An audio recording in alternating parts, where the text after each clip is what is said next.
There is a moment that many people experience during their health improvement journey, yet it is rarely explained clearly. You begin to change your lifestyle. You start intermittent fasting. You walk after each meal. You try to get a full 8 hours of sleep every night. You reduce sugar, limit processed foods, and even sign up for a gym to exercise regularly. During the first few weeks, everything seems to be moving in the right direction. Your body feels lighter, you feel more motivated, and you start to hope that you have finally found a way to lose belly fat. But then one day, everything seems to stop. The number on the scale freezes. Your waistline is still there, stubborn as if it had never changed. The most frustrating part is the feeling that your body seems to be resisting all of your efforts. Many people begin to blame themselves. Maybe I'm not disciplined enough. Maybe I'm eating too much. Maybe I'm not training hard enough. But after many years of research in metabolic physiology, there is an important truth that very few weight loss programs say directly. Sometimes the problem is not your willpower.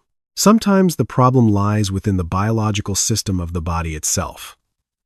When you have tried almost every external method and the belly fat still refuses to disappear, it is often no longer a habit problem. It becomes a problem of metabolic hardware. And the center of that hardware is the liver. In the fitness world, the liver is often underestimated.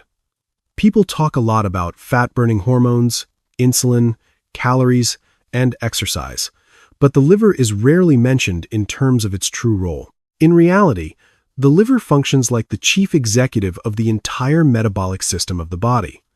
Every stream of energy entering the body must pass through this organ.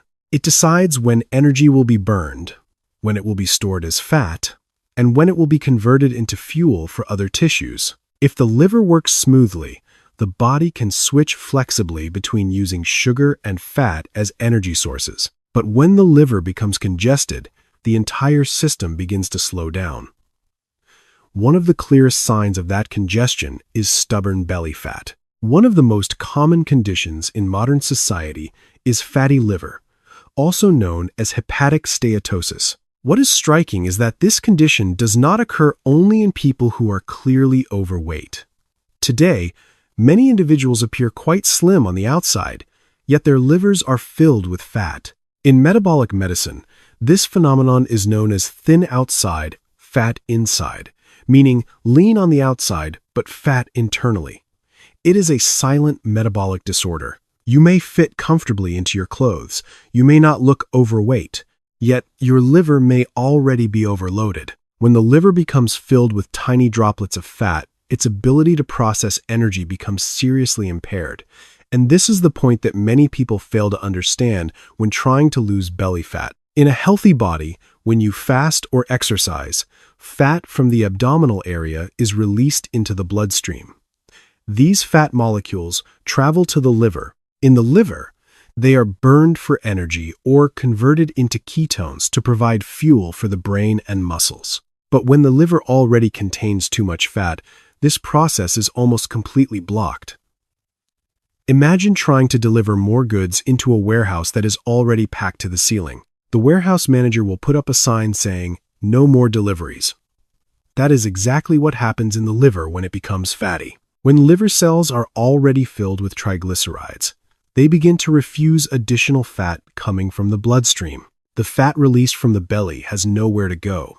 It returns to circulation, raises blood triglyceride levels, and eventually gets sent back to fat tissues around the organs. This creates a kind of metabolic traffic jam. Your body is still trying to burn fat, but the pathway that processes that fat has become blocked. The next question is, how does the liver become filled with fat in the first place? Many people assume that alcohol is the main cause, but in modern society, a far larger culprit is fructose. Fructose is a type of sugar found in refined sugar, soft drinks, corn syrup, and many processed foods. What makes fructose unique is that it is almost exclusively processed by the liver. Unlike glucose, which nearly every cell in the body can use for energy, fructose has almost only one pathway: the liver. When large amounts of fructose enter the liver, the organ is forced to convert it into fat through a process called de novo lipogenesis. which literally means creating new fat from sugar. This process does more than simply create new fat. It also triggers a deeper problem. When fructose is metabolized, liver cells consume a large amount of ATP, the cell's energy currency. This depletion produces uric acid as a byproduct. As uric acid accumulates inside liver cells, it begins to damage the mitochondria, the structures responsible for burning fat and generating energy. This means that not only are you producing new fat in the liver, you are also damaging the very system that is supposed to burn fat. Over time, fat continues to accumulate, and the liver gradually becomes insulin resistant. This is often the first step in a chain of metabolic disorders that includes elevated triglycerides, chronic inflammation, and an increased risk of type 2 diabetes. To address this problem, the first step is to stop the flow of fructose entering the liver. For about 2 to 3 weeks, completely eliminating added sugars and fruit juices can create a significant difference. When fructose intake is reduced, the process of creating new fat in the liver almost immediately slows down. But stopping the incoming flow of fat is only half the story.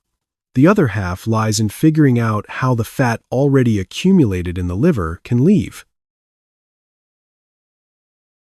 The liver packages fat into lipoprotein particles called VLDL, which function like transport ships.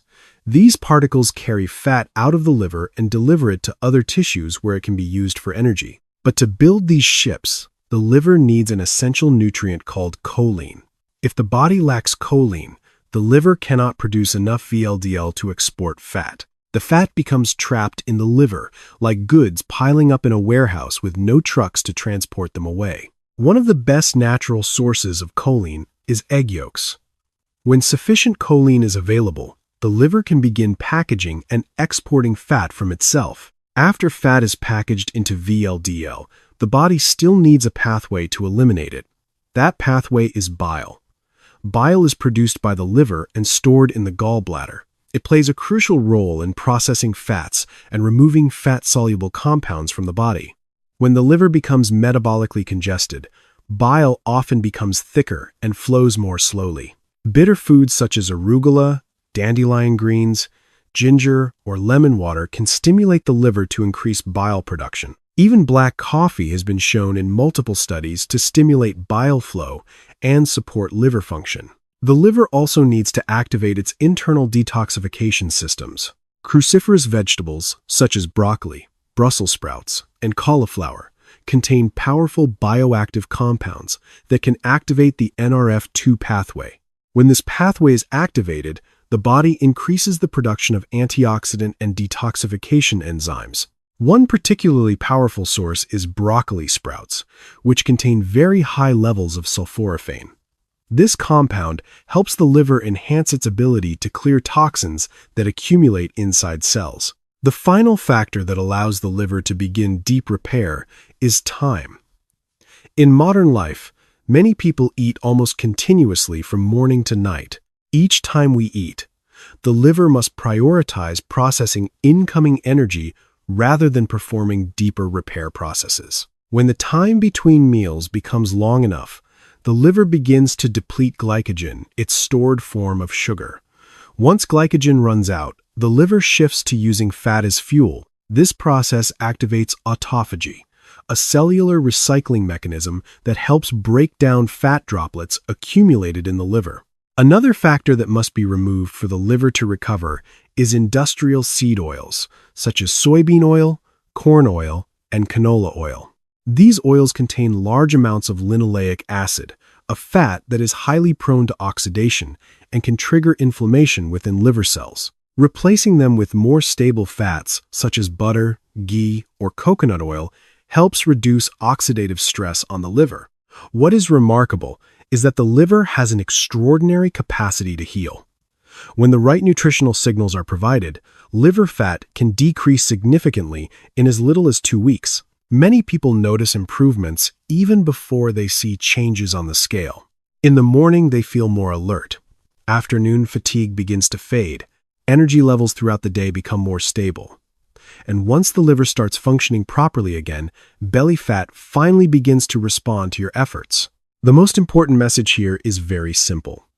If you are trying to lose belly fat and it feels like your body is fighting against you, the problem may not be that you are not trying hard enough. The issue may be that the internal metabolic system has not yet been repaired. Instead of focusing only on burning more calories, the real turning point sometimes lies in repairing the filter of the machine. When the liver is freed from metabolic congestion, the body begins to do what it was originally designed to do: use fat as an efficient source of energy. And when that happens, belly fat is no longer a battle. It simply becomes part of the biological rebalancing taking place inside your body. But there is another fascinating detail that many people only realize after their body begins to recover. Belly fat is rarely an isolated problem. It is almost always an external signal of a metabolic system that is struggling deep inside. When the liver becomes overloaded, the body does not only store more fat, it also begins sending subtle warning signals that we often ignore in daily life. One of the most common signals is a strange wave of fatigue in the afternoon. Many people describe it as if their energy suddenly switches off around 2 or 3 o'clock in the afternoon. You may drink coffee, you may try to concentrate, but your mind still feels cloudy. This state is often referred to as brain fog, and it is directly related to the liver's ability to provide stable fuel to the brain. When the liver cannot efficiently convert fat into energy, the body becomes almost entirely dependent on glucose. And when glucose drops between meals, the brain immediately senses the shortage of energy. Another signal is a powerful craving for sugar. This is not simply a psychological issue. When the liver cannot provide stable energy from fat, the body constantly searches for the fastest source of energy it knows: sugar. As a result, many people feel the need to snack continuously throughout the day. They eat breakfast, then grab a pastry mid-morning, then drink a sugary coffee in the afternoon. This cycle creates a loop. Every time sugar enters the body, insulin rises. Insulin then promotes the storage of fat in the liver and in visceral fat tissue. Over time, this loop gradually worsens fatty liver. What is interesting is that when you begin repairing the liver's metabolic system, these small signals are often the first things to change. Many people notice that after about a week of reducing fructose and increasing foods that support liver health, sugar cravings begin to decrease. The sudden afternoon crash disappears. Energy throughout the day becomes more stable. This is usually a sign that the liver is starting to regain its ability to regulate energy. But the larger changes usually appear within 2 to 4 weeks. During the first week, when added sugars are removed and fasting periods become longer, the liver begins using its stored glycogen. Glycogen is the stored form of sugar that the liver keeps as a quick energy reserve. As glycogen becomes depleted, the liver is forced to shift toward using fat as fuel. This is when beta oxidation, the process of burning fat in the mitochondria, begins to increase. At the same time, autophagy becomes more active. Autophagy is a mechanism the body uses to recycle old or damaged cellular structures. In the liver, this process can break down the small fat droplets that have accumulated in liver cells. By the second week, if fructose intake remains low and the body continues receiving sufficient choline, sulforaphane, and other liver-supportive nutritional signals, the amount of fat in the liver can begin to decline significantly. Some studies have shown that liver triglycerides can decrease noticeably within just 2 weeks when the diet is adjusted properly. This does not mean people will immediately see a dramatic change on the scale, but internally, the metabolic system is beginning to reopen. Around the 3rd and 4th weeks, many people begin to notice clearer changes around the waistline. This is not a miracle. It is simply the consequence of metabolic flow being restored. When the liver can once again receive and process fat, the fat from the abdominal area finally has somewhere to go. Instead of returning to visceral fat storage, it can be converted into energy or exported from the liver in the form of lipoproteins and used by other tissues throughout the body. Another key factor in this process is metabolic flexibility. This is the body's ability to switch between using carbohydrates and fats as sources of energy. In a healthy body, this transition happens almost automatically. After a meal, the body uses glucose. Between meals or during movement, the body switches to burning fat. But when the liver becomes fatty and mitochondria are damaged, this flexibility disappears. The body becomes dependent on glucose and struggles to switch into fat burning efficiently. This is why many people feel weak or dizzy when they attempt fasting, even though they have large fat reserves stored in their bodies. As the liver heals, metabolic flexibility begins to return. The body can shift into fat burning much more easily between meals. This dramatically reduces the constant feeling of hunger and stabilizes energy throughout the day. You can go many hours without eating while still feeling alert and focused. This is one of the strongest signs that the metabolic system has been rebalanced. One of the biggest mistakes many people make in their journey to reduce belly fat is focusing only on burning more calories. They train harder and harder, cut food more aggressively, yet ignore the internal metabolic system. When the liver is congested, trying to burn more calories is like trying to accelerate a car while the fuel filter is clogged. The engine may still run, but the fuel cannot flow through the system properly. The result is that you simply work harder without achieving the results you want. The encouraging truth is that the human body has a remarkable ability to repair itself when given the right signals. The liver is particularly famous for its regenerative capacity. In medical history, doctors have observed that even when a large portion of the liver is damaged, the remaining part can grow and restore function over time. This means that even if your liver has accumulated fat for many years, it still has the potential to recover if the biological environment changes. This change does not need to be complicated. It often begins with a few simple but powerful adjustments. Reduce fructose and added sugars to stop the flow of new fat entering the liver. Provide choline from natural foods, such as eggs, to help the liver export fat. Increase cruciferous vegetables to activate the liver's detoxification systems. Allow the body sufficient time between meals so autophagy can occur.